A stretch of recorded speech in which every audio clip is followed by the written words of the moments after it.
Os que predestinou, também chamou, também justificou e os glorificou. Condicional. Pastor, eu não consigo aguardar com paciência no Senhor. Presta atenção, vem o chamado, amém? Fala amém, gente. Amém. Quando você ouve o chamado, você entende que você é predestinado, amém, querido? Amém, querido? Amém. Aí você vai entender que Ele te justificou por um posicionamento seu. Ele te justificou, aí Ele vai e glorifica. Você não percebe nada diferente do que nós vivemos nos dias de hoje, não? Sabe por quê? Nós temos 80% do povo evangélico dentro das igrejas hoje que não consegue passar por uma aprovação sem desistir de Deus. Eu estou certo ou estou errado? E como que eu vou entender que eu fui chamado, predestinado, justificado e aí então glorificado, sendo que eu não passo nem pela parte do chamado? Se no meu posicionamento eu não vou me manter, eu não vou me concentrar, nem que eu fui chamado pelo Senhor. Pastor, como que eu vou me concentrar em ser chamado pelo Senhor? Nós acabamos de ler, um pouquinho antes no capítulo, que eu fui chamado para andar no Espírito, amém? Amém? Esse é o chamado, essa é a palavra, essa é a revelação, esse é o segredo. Mas pastor, eu chego em casa, eu preciso descansar, né? Passei a conferência toda na igreja, eu preciso chegar em casa e assistir um filminho, sabe?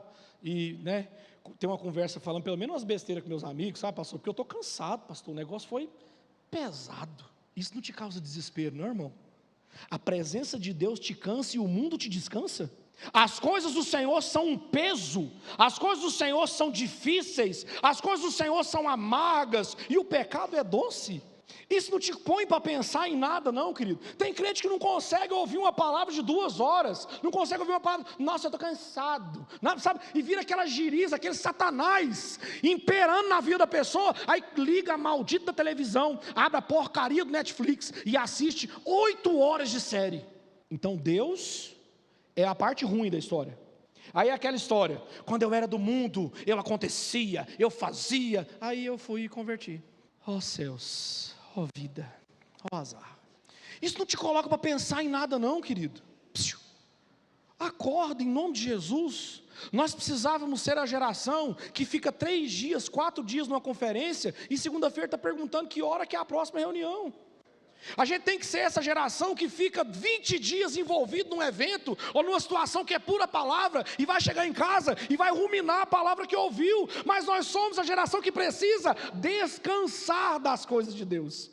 Aí eu te faço a seguinte pergunta: esses são os filhos que a natureza, a criação, os perdidos e o Senhor e os verdadeiros também gemem como em dores de parto? Essa é a geração que vai conseguir apressar a vinda de Jesus?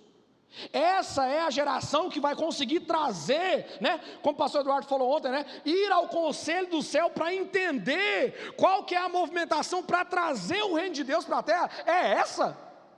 Querido, não é. Não é.